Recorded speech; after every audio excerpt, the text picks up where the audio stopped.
Sir नमस्कार. नमस्कार. Doctor साहेब तुमचं पूर्ण नाव आणि पत्ता सांगा. माझं नाव बबन दगू महाजन, तालुका चाळेगाव, जिल्हा जळगाव. आज आपण तुमच्या ऊस या पिकाच्या शेतात आलेलो आहोत. आजपर्यंत आम्ही तुमच्या आयुर्वेदिक मेडिसिनमधले भरपूर असे व्हिडिओ बघितले.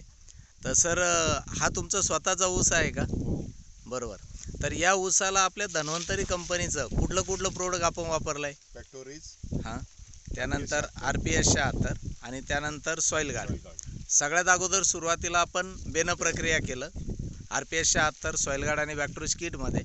त्यानंतर एक 8 ते 10 दिवसानंतर पुन्हा बॅक्टोरिज किट सोडलं, बरोबर. तर सर त्याचा रिझल्ट म्हणून आज आपल्याला काय फरक जाणवतोय? खूप छान रिझल्ट आहेत. हो, म्हणजे सगळ्यात अगोदर फुटव्यांची संख्या या ठिकाणी आपल्याला वाढलेली दिसते. हो. आज सर्वात अगोदर आपण या ठिकाणी फुटव्यांची जर मोजणी केली तर जवळजवळ 25 ते 30 फुटवे आत्ताच आपण मोजले या ठिकाणी. हो. बघा शेतकरी मित्रांनो, आपण या ठिकाणी बघू शकता की या ठिकाणी हा एकच डोळा आहे आणि एकाच डोळ्याच्या माध्यमातून जवळजवळ 25 ते 30 फुटवे या ठिकाणी बॅक्टोरिज किटचा वापर केल्यामुळे, RPS 76चा वापर केल्यामुळे या ठिकाणी या ऊसाला निघालेले. बरं, हा ऊस खोडवा आहे का सुरू आहे?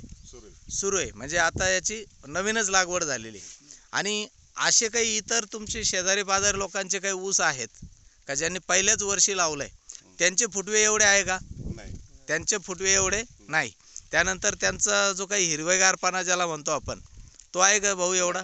नाही. भाऊ तुम्ही याच गावात राहता का? बरं, तुम्हाला याच्यामध्ये काही फरक जाणवतोय का? खूप फरक आहे. म्हणजे धन्वंतरीचे प्रोडक्ट रिझल्ट देतात हे जे आजपर्यंत लोक म्हणताय ते खरं आहे.